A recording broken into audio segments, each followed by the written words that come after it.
edition. Donnie, welcome to a special edition of the GiddyUp Podcast, where we've got a very special guest today. JT, every time you say special edition, you say it and it just gets me intrigued. But today you've got that little twinkle in your eye, mate. So that's why I'm really intrigued. And another thing that I have zero run sheet. I have no idea who our special guest is. You've told me nothing, mate. So give it to me. Who we got? Well, that sounds like pretty much our usual show. So, but on this special edition, I'm very, very excited. I say that about all our guests, but I'm probably a little bit more excited for this one because it's my beautiful other half. Whoa. I know. You're trusting me to be in this same interview, JT. I know. This is what's scaring me, and particularly with no agenda. So, but we're very, very excited to be introducing Nant Nissen, who's going to be joining us each week on the show for health tips. But you know what? Enough about us. I think it's time to introduce our wonderful guest. Let's get it on. G'day, Nant. It's just like that. Bang. Bang. Modern technology. Isn't this awesome? Thanks for having me. I know we're super excited. That's an understatement, right? Because I have to say that because you're my beautiful girlfriend. But I am truly excited. We've been talking about this for a little while because one of the things that you bring to the table is some blunt honesty around health, and we're going to dive into that on this segment. And I know, Donnie... JT, do I need to stop now? Because I did all my healthy stuff years ago. Yeah, I know. Well, this is the problem, Don. This worries me about this. You thought you were healthy, but you're about to learn that you maybe weren't as healthy as you thought. Don't let me have half an hour with you and change your life. Nan, you got to. I'm telling you now. I have this take that I'm pissed off with the universe that you bust your ass and you get amazing good rig and you get in great shape, but then you stop doing anything for a couple of weeks and you're not in credit. It doesn't go in your favour. So I've said stuff at my healthy days are over. I'm just enjoying life. So you are up against it, mate. I will be your toughest critic. I'll also be open to anything you can persuade me. So today I'm really intrigued to learn a lot more about you and more importantly, why me in particular, JT, it's clear why he should be listening to you, but why I and our other listeners should take note of what you've got to say, because you're not just the pretty other half of JT. You come with a shitload of credibility. So let's open the batting with that first and just find out a little bit about you, what you've been up to. So can you just take us back to when health and fitness popped into your world and why? So I've been in the industry for now, the health and fitness industries. Can I just say, this is one of my rants. You've started already, Don. Oh, geez, I'll tell you what, this is the first minute. Industry, and everyone always puts them together. So I just have to say that before I start this. But it was about 7 years ago, I started in the fitness industry. And that was because I had quite a serious car accident. And during the rehab, I was so enamored with the people who were able to help me and get me back on the road. And I thought, well, that's what I want to do. I want to help people. So I became a personal trainer and I specialized in rehab and went further in specializing into back injuries and helping people manage back pain.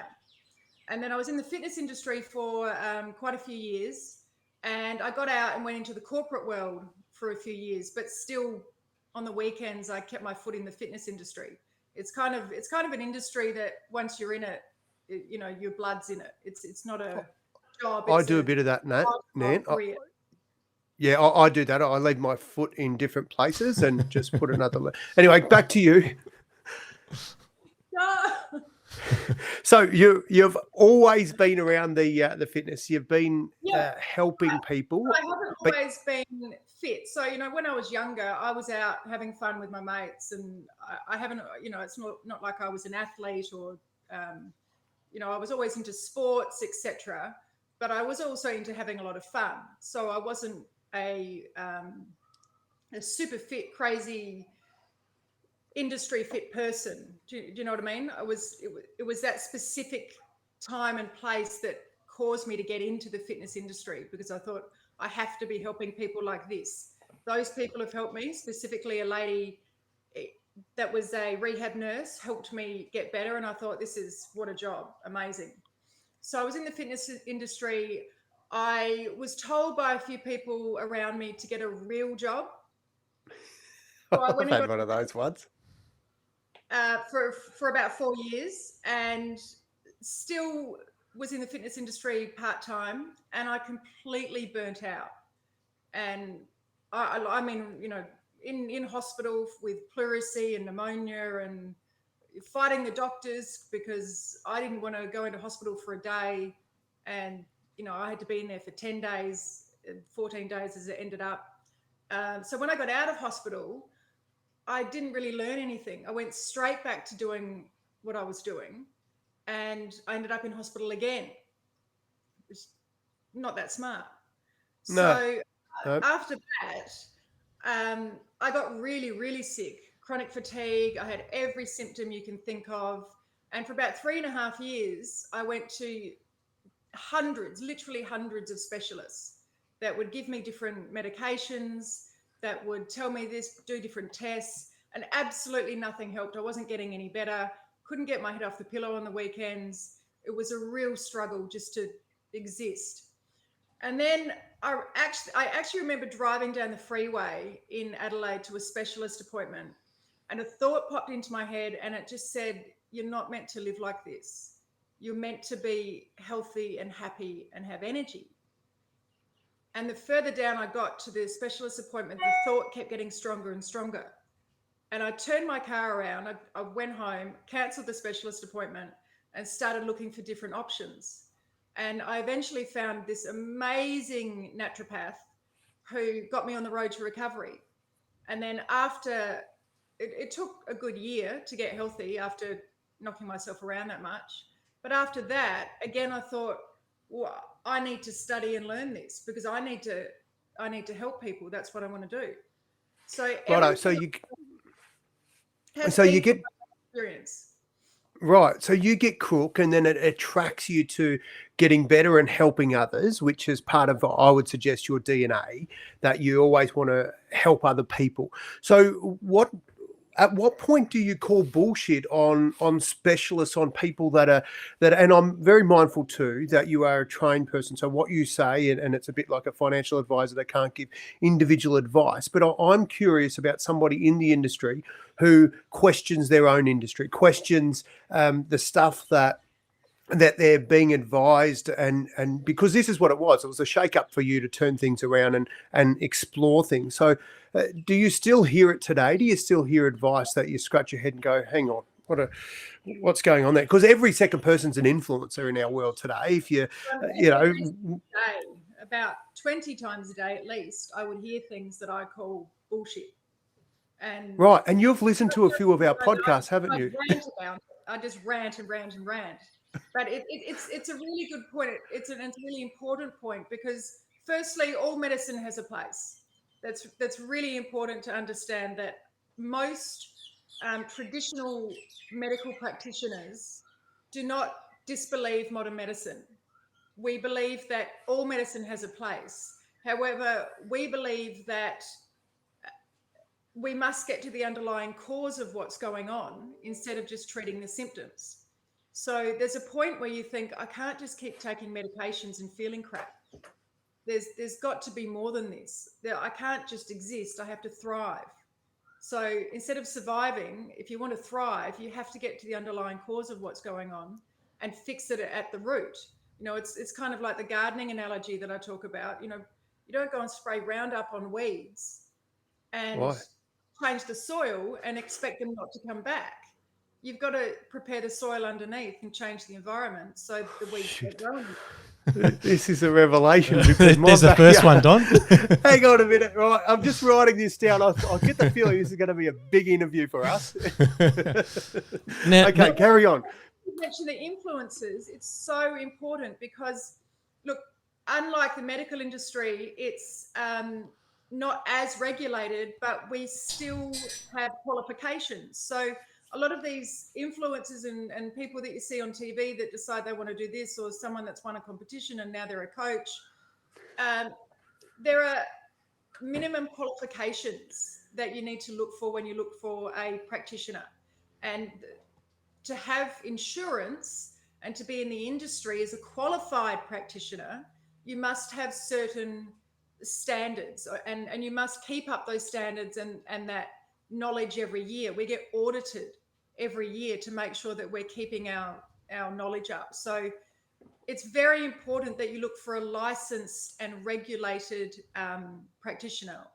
Make sure they've got their insurance. So there's a lot of people out there, from multi-level marketing companies to influencers to people who have gone on a diet and it's worked, who call themselves health coaches and give advice, and they don't understand the basics of the body. So it's really important who you take your advice from, because it's not a one-size-fits-all approach, and we're certainly taking advice from the wrong people as far as influencers go.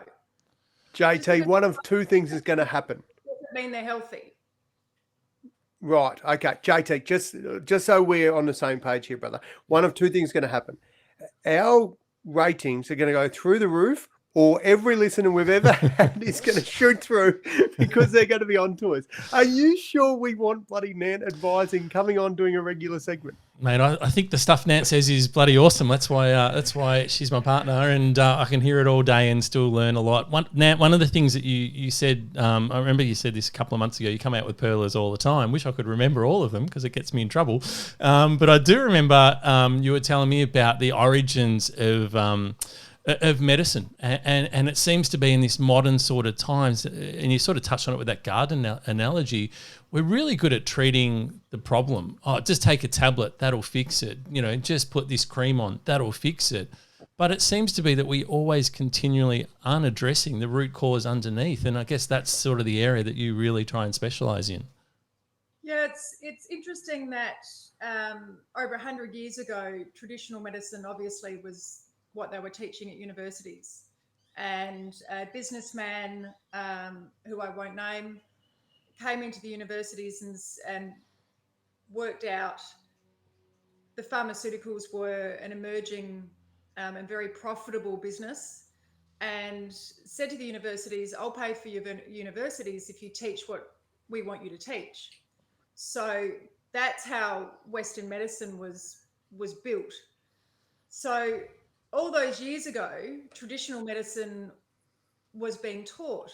Now, traditional medicine looks at, as you said, the underlying root cause. And it really amazes me that we've been taught to look at our bodies as annoying when we have symptoms. I get that when you've got a busy day and you get a headache, it's annoying. But if you're taking a Panadol every single day for a headache and you don't know why, that's a real problem, because the symptoms and signs and signals that our body gives us is the only way our body knows how to speak. That's how our body says, hey, something's wrong. It could be as easy as, you're dehydrated and you need a bit more water. It could be a postural issue. You need a postural assessment. It could be that you need more muscles in your back and you actually need to exercise and move how the body was designed. Or, there could be something else going on. So to suggest that I've got a headache or I've got a stomach ache and I'm just going to take this antacid and get rid of the symptom, all it does is it's like a best friend coming and knocking on your door and saying, I've got a problem, and you shut the door in their face. And if they really have an issue, instead of knocking on the door, they're going to go around to the window and knock on the window and say, I need you to listen. And if you shut the window, they're going to come through the roof. So if you squash one symptom, instead of listening to what the body's saying, it's going to turn up in another area 3 months, 6 months, a year later. So we have to be listening to what our bodies are saying and actually working with our bodies instead of being told, yeah, that's annoying, let's give you a tablet. So, Nant, can the body heal itself? That's the quick question. Yeah. Like, if we look after it, can it take care of us? Can we not have any symptoms? We can see it in a second. If you cut yourself if you went out to the garden and cut yourself, or you went, I'm going to follow some of your advice, not this bit. Yeah. Please don't do this at home. This is not a life hack, kids. Exactly. If you would literally see that if you provided the right environment for that cut, over the next week, it would heal. If you provided an environment for that cut that was dirty and stayed moist, and it was not the right environment for healing, you might get a little infection. It might not heal that well. It might scar. The exact same thing is happening on the inside of our body. The body is designed to heal itself. We see it on multiple occasions continuously, and I fail to understand why we can't connect what happens on the outside of our body with what can happen on the inside. And what is it? Is it just because we've been brainwashed? Like does this come down to the smartest of the society that we live in are the marketers, and because they've convinced us better than, the doctors or the practitioners like you? Are the influencers winning in a war that they probably shouldn't be? I think absolutely you're right. Marketing is a massive issue. It's been a massive issue in the fitness industry since I've been in the fitness industry. All the fallacies around fitness and what you need to do to lose weight, the scales for one example, BMI is another example. The fact that most doctors that I work with, deal with, know personally, get taught about 8 to 10 hours of nutrition during their entire degree. So why are we listening to people who aren't experts at what they do? And the marketing's it's absolutely brilliant. If I didn't know and hadn't studied what I'd studied, I'd believe what everyone else believes. It's absolutely brilliant out there. I'd believe that a Coke a day is okay, or I'd believe that a bit of this is okay. And it amazes me the marketing that's allowed to go on. And what about the multivitamins and stuff, Nat? We see it at Chemist Warehouse. You just see the explosion of Chemist Warehouse right across the country. It's been a great success story from a retail perspective. You got any shares in that, Jake? I wish I bloody did, mate. But people just go, oh, cool. You go and look at a Chemist Warehouse, and I reckon half the store is vitamins. And I see people just spending countless amounts of money. But I mean, are they just wasting their money, or is the value? Look, sometimes they are. There are some supplements that the quality is so dismal that it's not. I wouldn't be putting that in your body. However, I do believe in supplements, and I think it's really unbelievable now to think that we can get everything nowadays from food. So let's just pretend that we eat exactly the amount we should be every single day, and our body's functioning perfectly. I don't know anyone that can get that amount of food and those kind of nutrients into their body every single day to deal with the stresses, lack of sleep, emotional, mental, physical, all of that goes on nowadays, that our body needs to recover overnight. So supplements are important, but they need to be targeted. They need to be right for you, and they need to be really high quality. And you don't need many of them. It's rubbish that you need a lot of them, but you do need some supplements to help you, because it's very difficult to get nutrition. As I said, even if you were to get all the right nutrition in, then you go and get super stressed, you lack sleep, you go and have a bender, gets rid of all the B vitamins in your gut. So, Donnie, just remember you should possibly be taking a B vitamin if you Just writing this down, Nant. Oh, this has started off strong. And the further we go, the more I'm just shaking my head and going. We know for a fact that there are a lot of illnesses that are directly related to a lack of vitamins, very specific vitamins. I'm a massive believer of the placebo effect. I think the strongest thing we possess as humans is what goes on between our ears. And so that said, I was once sponsored by a supplement company, and I took everything they gave me, and I dead set thought I'd rattle every time I hopped to the bloody bathroom. So I stopped taking as many things. And to be honest, I was purchasing the things that I weren't sponsored by that actually made the difference. Like, I think my body knows exactly. I take one thing that is for arthritis, and it's bloody amazing. The doctors have called me and said, well, I don't know how that works, because there's no blood direct supply in your knee. So it doesn't make any sense that, and I'm going, mate, I don't have the pain today, so I'm going to take that over your word. So, but that said, how likely is it that somebody can just mentally think themselves into a better space? So you talk about stress and I think most of those things are manageable with a lot of good conversation, good people around you. Like I'm convinced that still the marketing about, like, how does an average punter who hasn't got your level of training walk into a chemist warehouse and pick up a bottle and go, yeah, that's good stuff, or no, that's bullshit? Like, how would we have a clue? I think, something you said is really important, that you know your body better than the doctors. I think that on that point, we've been taught to listen to other people over ourselves with our body, and that someone else would know what's better for us. So it's really important what you said, that you know what works for you and you know what your body's telling you. So that's a really important point. I'm very big on that. I'm just writing that down too, Nant. That's a win. One win for me.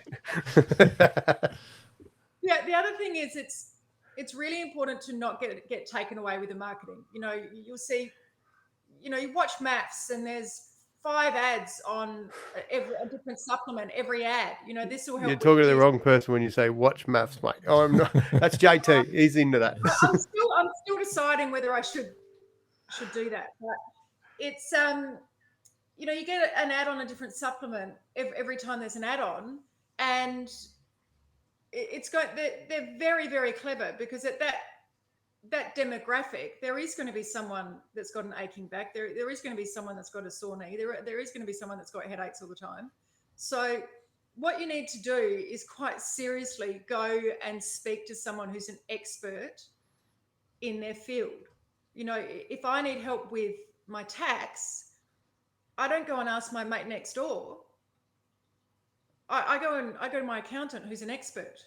So just turning up to a chemist and grabbing stuff off the shelf because we've seen it on the TV, I think is a really, really bad idea. I think you need to actually go and speak to people about your health, because it is the most important thing. It's one of those cliche things that I hate, but if you haven't got your health, you haven't got anything.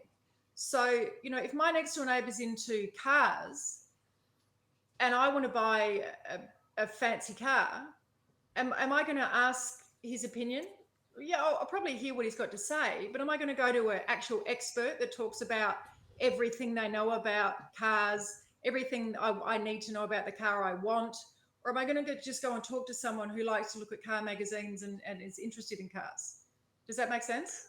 Yeah, absolutely. You're telling us that we're too lazy. We're not doing enough to help ourselves by talking to the right people to search them up, do our own bit of research first, and then follow up with that person. So great advice. I think that's really, really important to remind ourselves sometimes. I mean, JT and I get on here every week or so. We have a chat about, you know, what's topical. We have a bit of fun and we keep it lighthearted. But at the end of the day, both of us have got a, you know, real clear factor that, like you said, our health has to be our number one priority. If it's not, doesn't matter how the money whisperer is going and how our shares are going. If we're not going to be around to enjoy it, or we can't look after our kids and family, then we're bloody no good to anyone. So yeah, spot on, mate. Also, it's been normalized to be unhealthy now. So if you work in an office, I'll just use an office as an example because it's easy. But you know, you can be with a group of friends or whatever it is. If you work in an office, it's very, very easy to go in there and, you know, oh, God, I'm tired today. And you'll get people say, yeah, so am I. And I've got a headache. I had a headache all weekend. Yeah, same here. Oh, I've got tummy issues. Oh, so do I. And it becomes normal that everyone's got something and no one feels great. Everyone feels tired. People are depressed now. And so we normalize now that it's not just okay, but everyone feels crap. That's not okay. That's not our natural state. Our natural state is to be healthy and happy and vital. It's not okay for us to be normalizing and for any medical professional to be saying, yeah, no, it's okay. You're the 5th person I've given this prescription to today, or just go take this. You know, I'm a bit worried about taking that behind the chemist, what you're giving. No, it's fine. I give it like 20 times a day. Why are we normalizing feeling crap? Why are we normalizing illness instead of saying, hey, let's get healthy? That's normal. What can we do to help you? How can we support you? Yeah, I So like it, mate.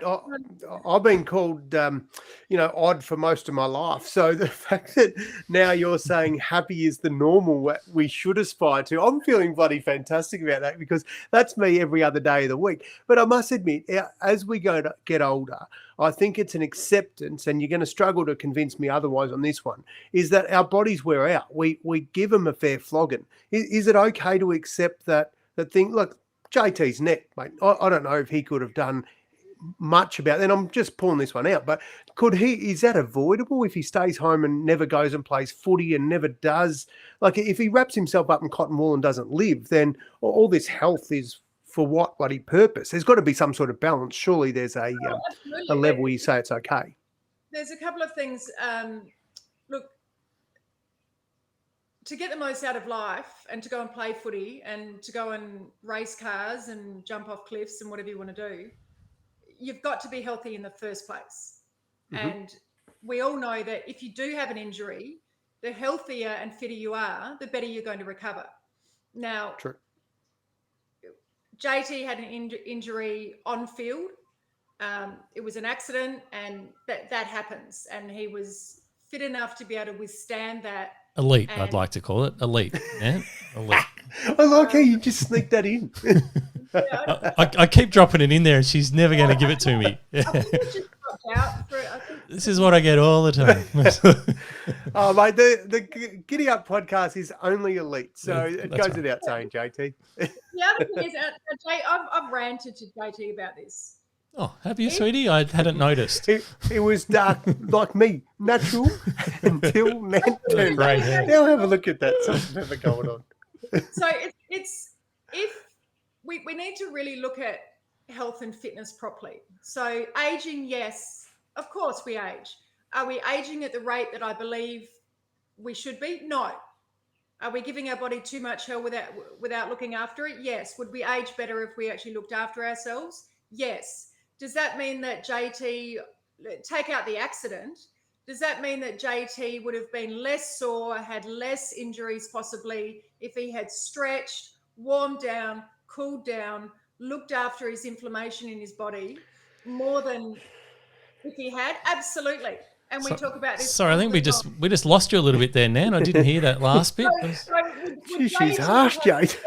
Would he have less of a sore back if he actually did some rehab and some hamstring stretches? Well, it looks like that's all we've got time for today. So I really want to thank Nant for coming on board. And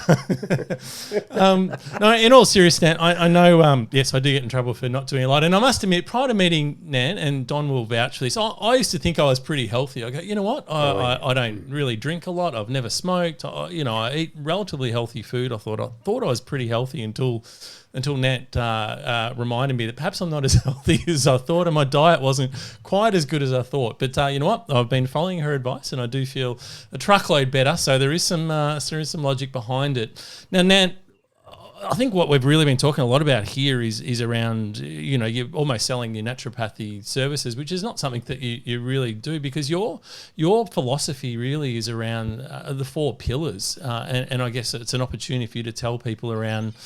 Yeah, what your philosophy, I'll just stuff that whole wording up, but it's not just about taking the tablets or getting your diet right. If you want to be healthy, it's a number of things that are involved, and for you, that's the 4 pillars. Can you tell us a little bit about what they all are? Yeah, absolutely. It's as you said, taking the supplements. There's no good putting some gold on some garbage.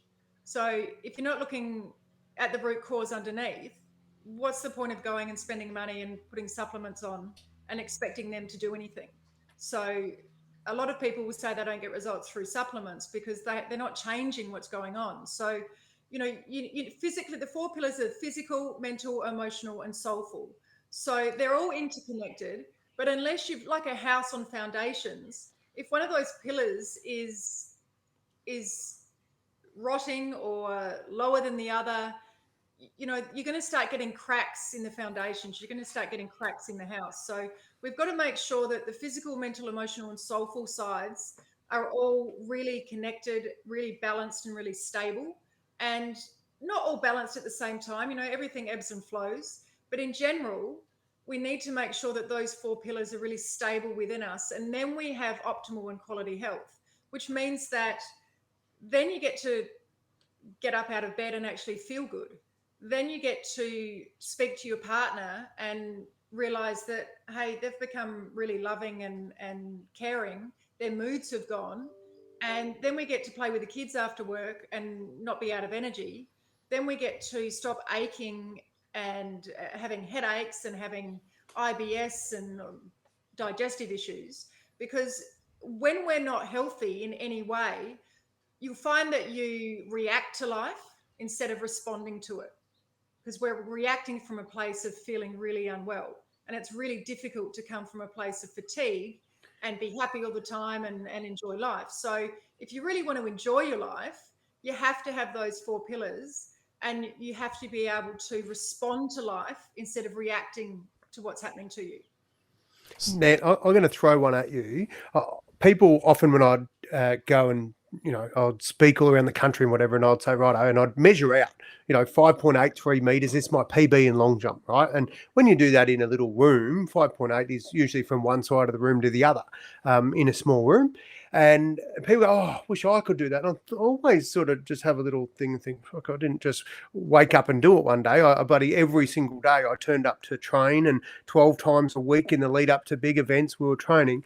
Can anybody do this? Do you seriously think that one of our problems with why we look at your 4 pillars, and is it such a labour of love, or is it too big a task for this instant mentality we live in today? We want the change instantly. If we don't get something in the first 2 or 3 weeks, there goes the plan that we'd put in place. Are we too short-sighted to make this work? Like, what do we need to do to really make it work for people?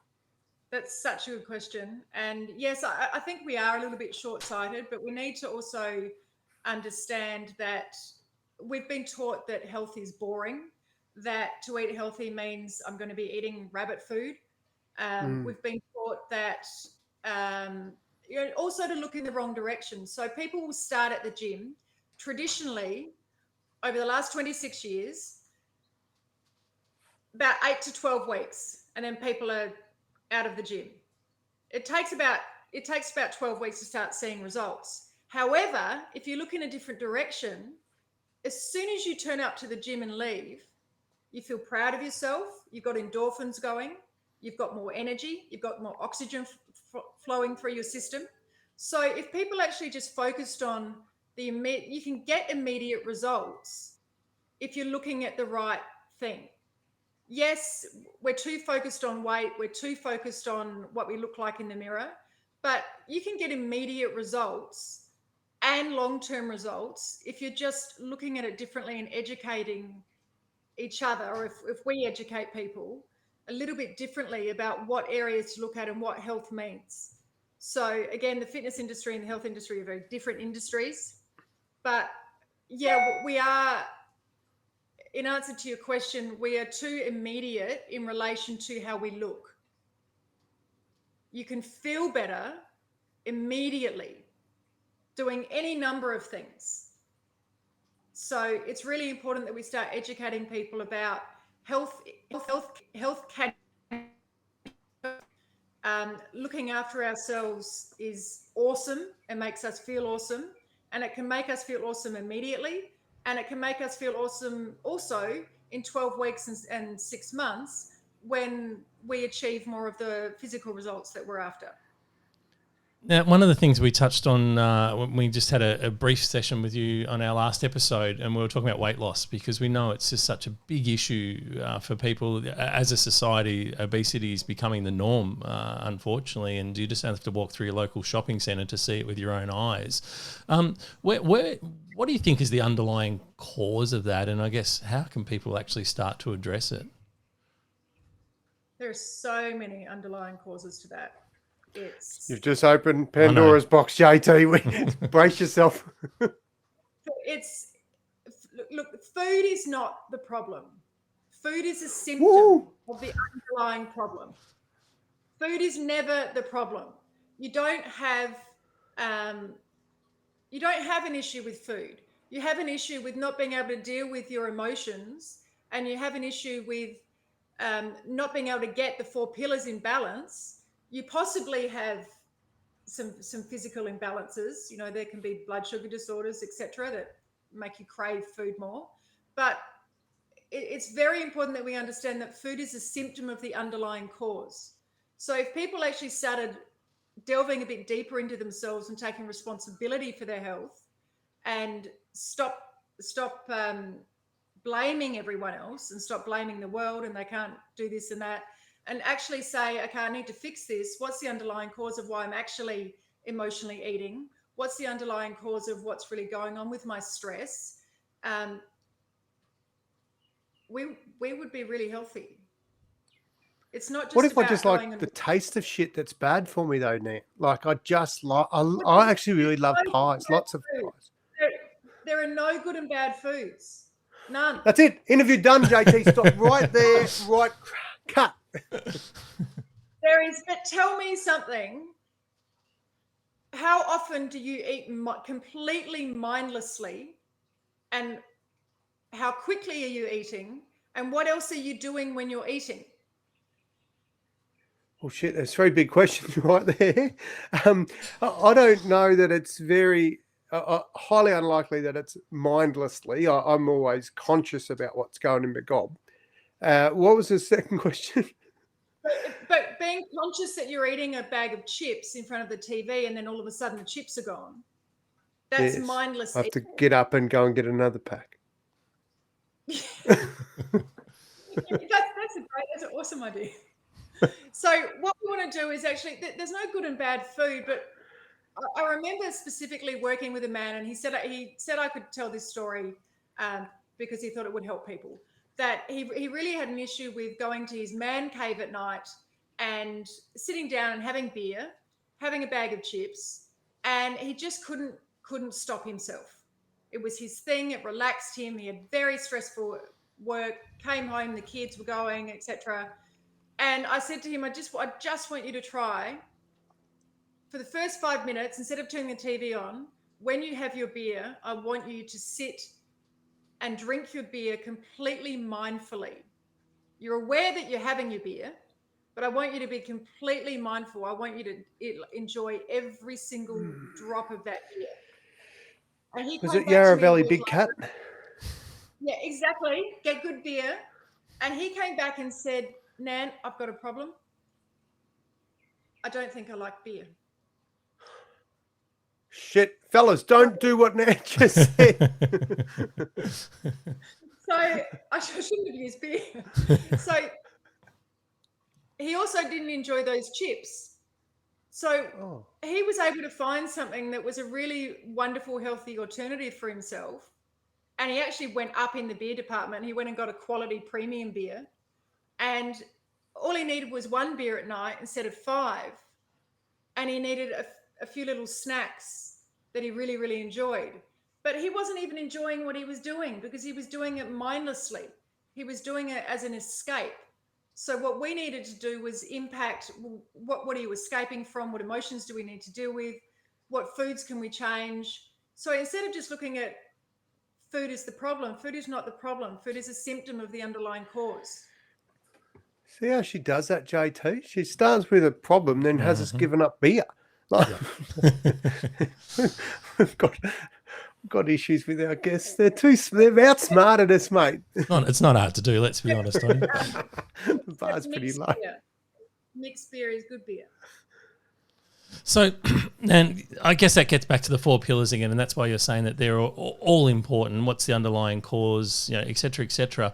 How do you commercialise this for you? Because we're not flogging anything here on the show. You'll be on the show each week just to give people advice, and we're going to encourage people to send in some questions, and you'll help answer them. But how do you commercialise? Easy, JT, she'll bloody invoice us. What you do? Oops. Only JC, Don. Only JC. Very cool. Take it out of his hide. Exactly. Sorry, JT. Don has got me off track, and I completely forgot the question. How do you make money out of this, Nant? What are you doing with yourself? Okay. So mostly online programs now. So we used to do a lot of workshops and seminars. Used to go into a lot of corporate organisations, helping them. Because, where do you help the most people? Where do most people go every day? Into an organisation. So it really helps both the organisation and the people themselves to be able to be educated on this. So because of COVID, obviously everything's changed, and we're doing a lot of online programs and a lot of webinars and workshops that way. So it's really easy to learn this stuff. It's really easy to learn how to understand your body. And that's, if anyone could take anything away from today, that would be that the skills that we need for health are to be able to understand what your body is telling you, when and why. That's what we need to be learning. So to take responsibility for our health, we need to be actually understanding what our body's telling us and how to react back to our body and speak with it like a best friend. So that's what's really important. And it's not difficult to learn, as long as you're learning it from someone who's educated. Well, I can't think of anyone better than your lovely self. You will have a pretty amazing website coming out. I'm here. It's being built by someone who's very talented. That's the word on the street, JT. So we look forward to releasing that website when it's ready, and that'll tell people how to access your online programs and stuff. But for now, you're just going to be a regular on the GiddyUp podcast every week. So as we said, if you've got questions that you want to throw at Nant, what you've hopefully realised over the last 40 minutes or so is that you're going to get a pretty straight answer, and that's the lovely thing that my favourite thing about Nan is there's just no bullshit, and she calls you on your bluff, and we've all got excuses to why we're put on weight, or why we don't go to bed early, or why we look at our phones when we should be not looking at our phones before we go to bed, all that sort of stuff. But I love the way you just cut through all that crap and just tell people what they need to hear. Thanks, JT. And can I just offer, Don? Yes, mate. I would like to offer you 5 sessions with me. Oh, I've just started my home brewing. I love doing it. My God, no, I can see what's going to happen. You can, and this is another fallacy, you can still be healthy and enjoy all the things that you love to do. I'll take 10 sessions. You're guilty. I will teach you how to be healthy and still enjoy and love your life. Oh, well, I already love life every day. But I'm absolutely convinced. And I think this is, you know what, in all seriousness, I've been very mindful when I decided that I was going to have children with my beautiful first wife. It was always incumbent upon me to make sure that I took my role as dad really serious. And we stuff around. We have a shitload of fun in our house, and it's a noisy house. It's a good house to be in. But my role as dad, it means more than anything that my kids aren't always going to listen to me, but they're always going to watch me. They're going to watch what I do. And if I don't, I get up every morning, I go for a walk, and it's, at the very least, that's what I can do for my body, is to keep it moving. And I know that when I put my hand up to do something, it's not just for me, it's the influence that I have, the true influence that I have on the people that are observing me. So as much as we take the piss on the show, I would absolutely love to take you up on those. I think I would love to take you up on those offers and get better, because I know it'll ultimately help my family, and that's what means the most to me. So awesome. Thanks, mate. Thanks, Don. That's again, I could go on another rant with that.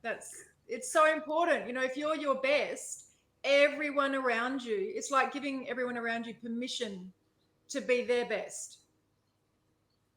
Mate, that's the best way to do it. That's the best way to change and impact people's lives, is to be your best. Well, JT, I must admit I wasn't looking for huge change today, but I think Nant's bloody scratch the surface, and one show, and here she is doing a feature with us, and now every show, what I think what she's up to is when she comes to do the little sections with us on our GiddyUp podcast, I get the feeling it's going to be more around a check-up on how we're going, taking her bloody advice. That's what it'll be. Well, she gives great advice. You got to follow it, right, if you want to get some benefits. So spot on. Awesome. Well, Nant, thanks so much for giving up some of your time today and joining us on the show. And we look forward to certainly having you as part of the GiddyUp podcast every week. So thank you so much. And I'll learn to get the right buttons and press it and close it and all that sort of stuff. And Hey, JT, did you push record today? No, I did. It's all under control, mate. We are recording and everything is under control. So, so yeah, there we go. Excellent. Thanks, Dan. You rock. We'll see you on the GiddyUp Podcast. Thanks, Dan. Love you.